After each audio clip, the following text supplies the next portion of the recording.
97.3 ESPN presents The Sports Bash with Mike Gill. It's time for Football at 4 with Geoff Mosher, powered by the Inside the Birds podcast. I love coaching this football team. I love coaching those players in there. Now, live from inside the Matt Black Kia Studios, it's Football at 4. It is Football at 4, powered by the Inside the Birds podcast and brought to you by PlaySugarHouse.com. Sign up now. They'll match your first deposit up to $250. Geoff Mosher is here. Follow him on Twitter at Geoff Mosher NFL. New podcast dropped this morning. What's going on with Alshon? How will he fit in? Lane Johnson injury report just dropped. We'll get all the insight right now during Football at 4 with Geoff Mosher here on the Sports Bash on 97.3 ESPN. He, like all guests, appears via the Boardwalk Honda hotline. Mosh, what's up, buddy?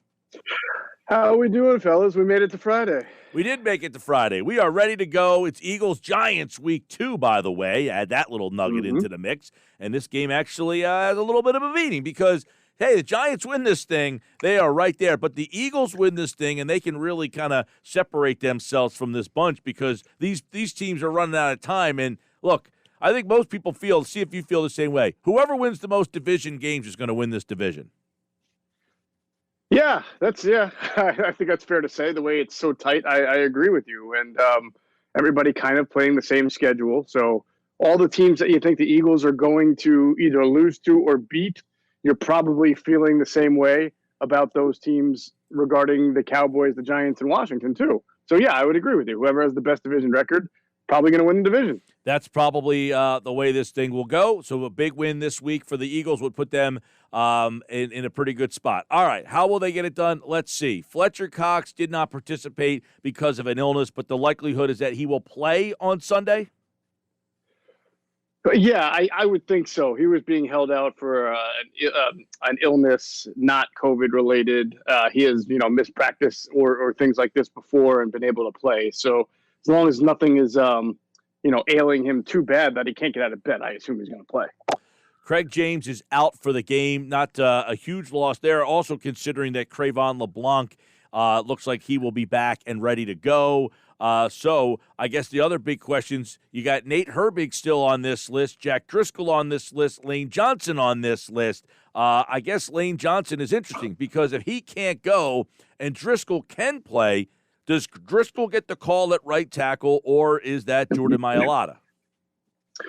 I would think for this week, it would be Jordan Mailata. I think Mailata for this week, excuse me, will be your backup swing tackle because he's been playing, because he was starting just a couple of weeks ago, and Driscoll has been out a couple of weeks. And I think the team this year is really focusing more, especially now, on the ramp-up process of getting guys back on the field as opposed to just throwing someone in a spot just because they're healthy. Yes, they played Jalen Reagor twice earlier than expected, but that's after the kid practiced and after he showed to them he could hold up. And he's also a wide receiver.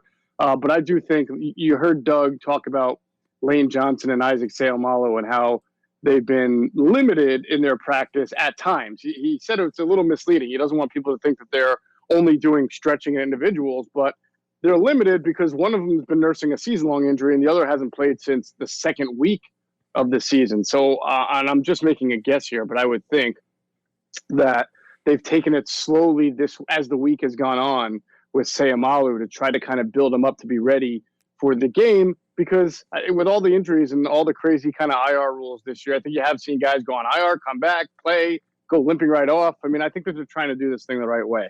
So the only player on the 53 not available is Craig James. We just mentioned Lane. You mentioned Isaac. He is not on the 53, so he is not listed on the injury report. I don't know that if Doug gave any nuggets or clues today about Seumalo and whether or not he will be ready to go on Sunday. Yeah, I mean, it was hard to diagnose what Doug said. I mean, he mentioned how Seumalo has been limited, but he also said that, like I said, it could be misleading. I would think that if Lane Johnson is going to play, and he's been dealing with this thing all year long, then it's hard to think that they're not going to play Seumalo as long as Seumalo is 100% recovered and not feeling any soreness or tightness. Now, his conditioning maybe a little bit of a question. But again, that's why they have these, he's had really 2 weeks with the bye week. I'm sure he was getting his cardio in. I would think if he's ready to play, they will play him.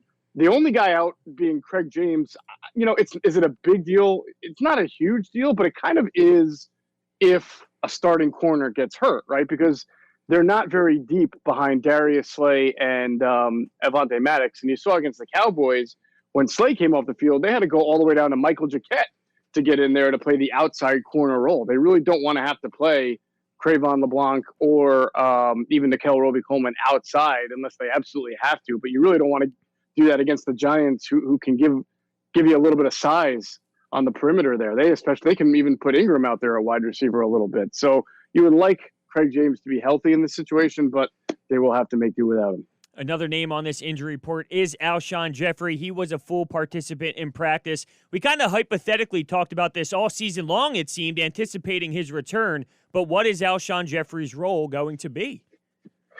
You know what? Your guess is as good as mine. Adam and I have talked about this in great detail on the podcast, and we can only really judge it by what happens this weekend. I think this is going to be a very telltale Sunday for Alshon Jeffery in his future. If he's active, you'd have to think he's going to play. And if he plays a few snaps, maybe 8, 10 snaps, I don't know, whatever the number is, you're going to have to think that that's pretty much the role that they have for him going forward, because Travis Fulgham is entrenched at the X and he is the future. And you've got Rager at the Z and Hightower and Ward. I just don't see a whole lot of room for Alshon Jeffery to become a full-time starter again, unless they want to pull one of their future pieces off the field. And I don't think they want to do that. But I'm also not convinced that he's going to play. And it's something that we've talked about. And I'll be proven right or wrong on Sunday. You mean not active for the game, just like inactive? I think it's a possibility. So we'll have to come see. I've speculated this. I'm not reporting anything. It's just a vibe. I think I talked to you guys on Wednesday about why there is risk on both sides for him even playing. There's risk on the organization side because we know the organization would like to cut ties with him in the offseason, and it won't be nearly as expensive to do so as it was this past offseason. And you can't cut ties with him if he's hurt. So if he gets hurt again, then if you want to cut ties, right, then you got to pay an injury settlement. And they're trying not to pay him any more money. And for Alshon, you're going to be a free agent this offseason, or probably maybe traded, but more likely cut and going into free agency. You know that teams are already kind of leery about how much they're going to spend because the salary cap may be going down. The last thing you want to do if you're Alshon Jeffery is get hurt over these next 8 games and limp into a tenuous free agency. You want to be healthy, right? You want to show teams that you've lost all this weight, you're athletic, you can go and work out or take a physical for them, and that you're ready to be the Alshon of maybe a year or 2 ago, and you can't do that clearly if you're hurt again. So there's risk in Alshon getting on the field for both him and for the organization. Now, Doug did say today that we have a plan for him. We need to get through another day of practice first, but he said he's a veteran player. He's been one of our starters, but he did say we have a plan for him. So I kind of read this as, and again, I'm just trying to read the tea leaves here a little bit, that Jeffrey has a package. He's not usurping anybody in the lineup, but there will be some plays that they run for him specifically, 10 to 12. Yeah, he did say he have a plan, right? And which that would normally kind of counteract what I'm saying. However, we've seen Doug or any coach say one thing and a different thing happens. I believe he also said in the press conference, he's got to talk to Alshon about, what they're going to do. And, again, if Alshon says, yeah, I'm ready to play, but you know what?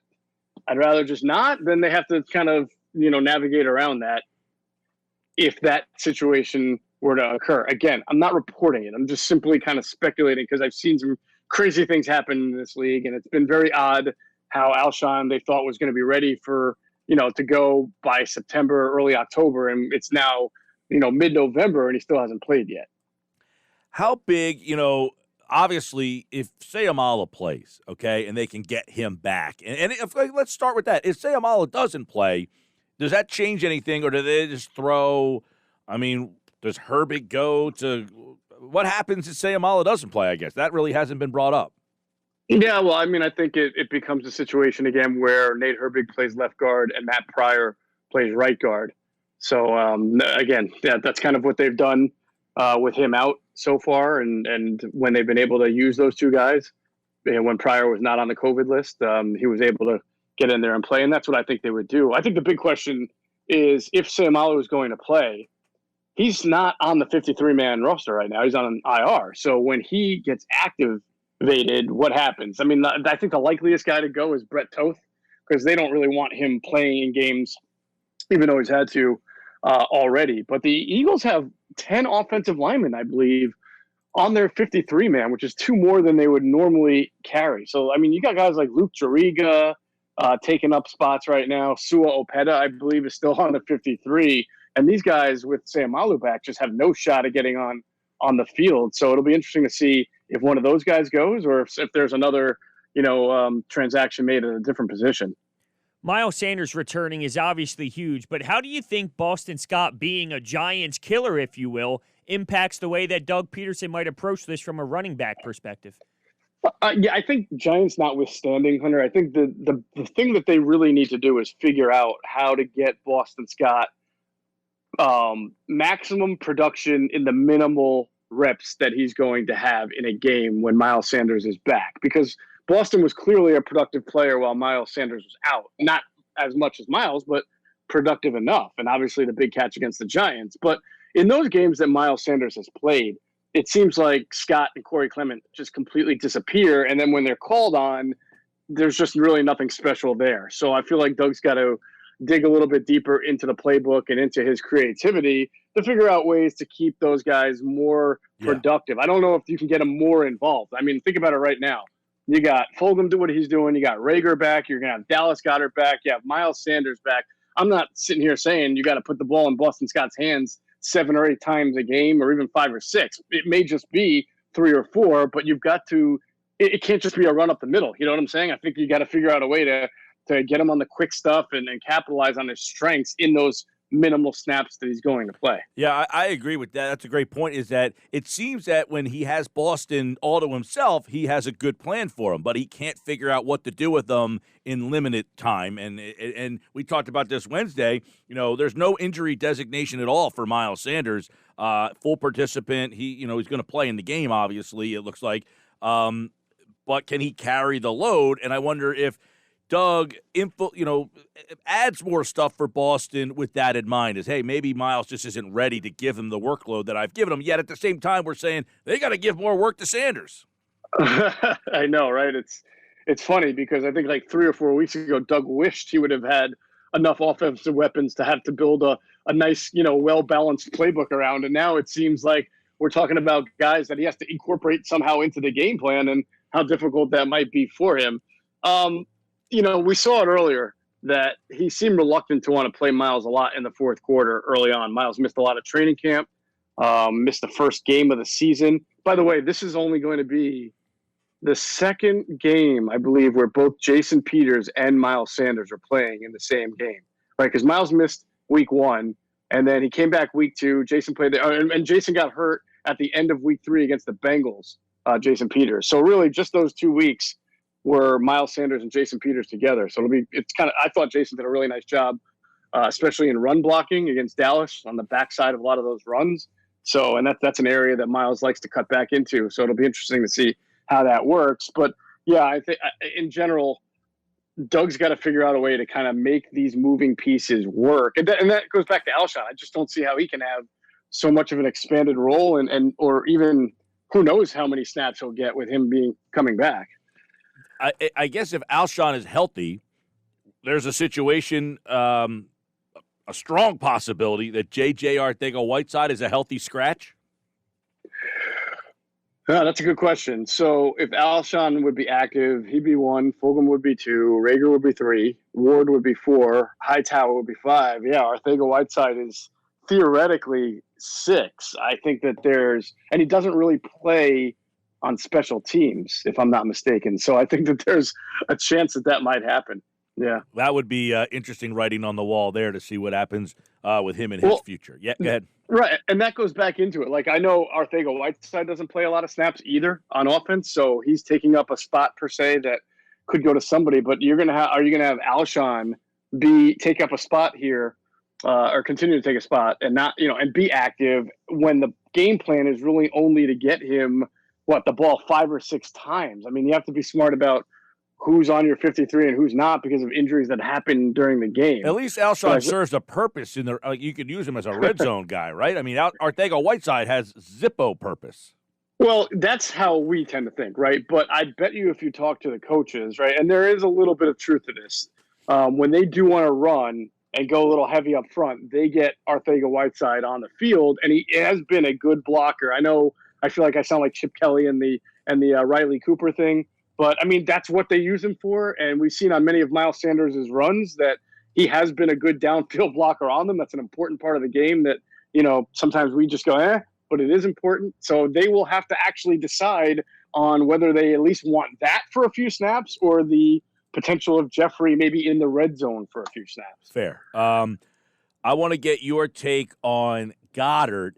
He did not have a huge impact against Dallas, but he was out there a lot, so he's seemingly healthy.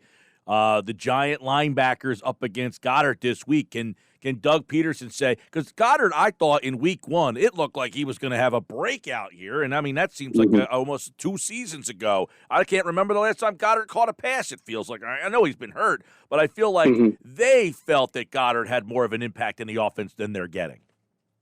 Yeah, he did have an impact against Dallas. I got to admit, it was hard to notice it, but he was really used a lot as an inline blocker. I mean, we know he can block and we know he can catch, but I guess for his first game back, they limited his responsibilities and said, just be a blocker. And they ran the ball really well. When they did decide to run, they ran the ball well. And a lot of that was because of his ability to kind of come across scrimmage, those wham blocks that we talk about all the time. He did an excellent job of sealing off the edge rusher. So he did have an impact in the running game. He just didn't have an impact in the passing game. I tend to think now, 2 weeks later, you have the bye week to get some extra rest and recovery, that he should be kind of ready to go. And the Giants defense is one that you can beat over the middle. They don't have great coverage guys over the interior. So I'd be surprised if Dallas didn't have a good game. I don't know if he's going to have 120 yards and a touchdown, but I wouldn't be afraid of starting him in my fantasy league. I think he could have that kind of potential. So when you look at this matchup, the Eagles will win this game if blank. Oh, this is the easiest answer that I can give you. Outside of Carson Wentz. Well, I won't relegate it to Carson Wentz, but clearly he's going to be either the protagonist or antagonist of this, and it's turning the ball over. If the Eagles don't turn the ball over, I believe they'll win by at least a touchdown. I really do. I think this has got to be a statement game for them. They get all these offensive weapons back. Their defensive line is basically at full strength as well for the first time this year. They found some stability at linebacker with Singleton and TJ Edwards, and they've got Maddox and Slay back at corner. They're healthy. This team is as healthy as it's been all year long, and it's time to be what people thought you were going to be going in the year. And remember, people thought maybe the defense might take a little step back, but you've got weapons now. You've got, outside of missing Zach Ertz, you still have Goddard. You've got Miles Sanders. You have a Fulgham who nobody knew would be this good. So he's sort of like your Zach Ertz right now. And you've got Goddard, and you can stretch the field with Rager and Hightower. There's really no excuse for this offense to sputter like it has for the all year, but especially the last 2 weeks. I mean, this is the week where you got to play smart football, take high percentage passes, move the chains, get the ball in the end zone. Doug's got to be creative. Carson has to be smart with the football. Can't fumble, can't turn it over, can't give the Giants second chances. Giants fight hard.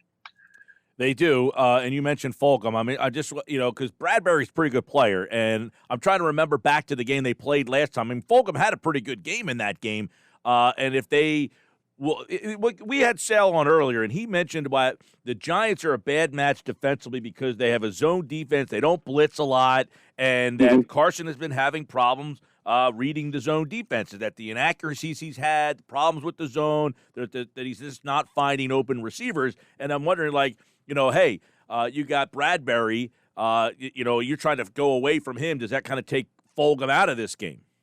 Doug did a really good thing against the Giants a couple of weeks ago. I don't know if it got detected, but Fulgham had 73 yards, I think, on 6 catches. So a pretty good game. And his biggest catch, though, if you guys remember, it came on the right side of the field. It was a 40-yard. It was like a corner and up route where he got behind the coverage there and went up the sideline. Then he caught the ball in the middle of the air, did a spin, and then took a hit and kept going up the sideline. It was 40 yards. So he got about 60% of his receiving on that one play, and that was on the opposite side of the field as Bradbury, because Bradbury doesn't trail a whole lot, and he didn't that game.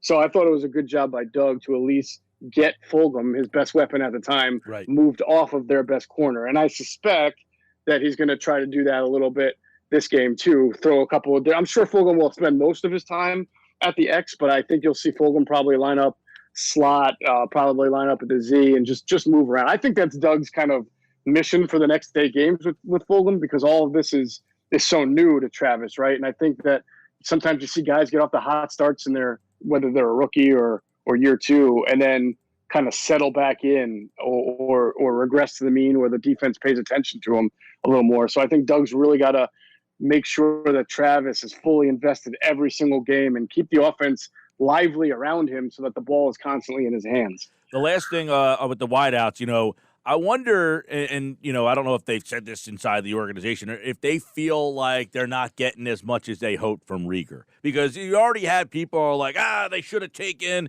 X, Y, or Z. I feel like people are already making judgment on Rieger because Jefferson's had – now, like Jerry Jeudy had a big game, but he hasn't been consistent. Ruggs hasn't done nearly as much as people thought. CeeDee Lamb hasn't done as much. So I feel like, the rookie receivers have had big moments, and Rieger – hasn't had a lot of those big moments. Some of it's because of his injured, but when he has played, he has that one catch that everybody remembers in the first game. But has he given them as much as they had hoped?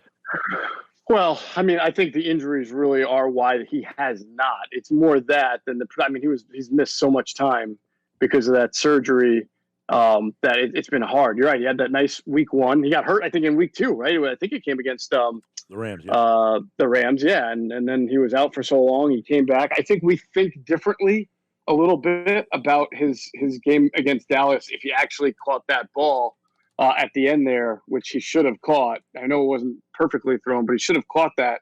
Then that becomes like a 60-yard touchdown. I don't know how long it was. It would have been pretty long, and it would have added to the fact that he had already had a touchdown and a catch out of the backfield in that game. And you would have been like, you really were starting to see more of what you want to see from Jalen Reagor. But that was his first game back. I definitely think these next 8 games is kind of an opportunity to really see what he can do as long as he can stay healthy. All right. Geoff Mosher, sounds like you like the Eagles. It's weird. I do. I really like them to win this game because I think they're the better team, the healthier team, and I think they have really good mismatches. The only thing I can never predict, guys, and I'm sure you guys feel the same way, is just, are they going to give the ball away as much as they've been giving up? The unforced errors sometimes that are inexplicable. If they don't do that, they win this game, I think, by 7 to 10 points. If they do that, then all of a sudden it's close, and you let the Giants team that's gaining momentum over the past few weeks stay involved, and then you can have a game like the last time they made up where it was anybody's game there. It was really a Giants game. They had it, and then the Eagles had to come back. But the Giants won last week against Washington. They win this game. They know that they're in first place, so they've got a lot to play for as well. So they can't be taken lightly. I just think the Eagles got to play a smart game. Tough to beat a team 9 straight times. That's what's up this Sunday right here on 97.3 ESPN. Geoff Mosher, Inside the Birds. Don't forget the Inside the Birds pregame show. It starts at 10 a.m. on Sunday. Adam Kaplan, Geoff Mosher, Greg Cosell, Trey Thomas. They break it all down, leading you into the Eagles and the Giants, which you can listen to right here on 97.3 ESPN. You can watch the Inside the Birds pregame show on all social media platforms. Geoff, have a good one, man. You two fellas have a great weekend. All right. Geoff Mosher, like August, appeared via the Boardwalk Honda hotline.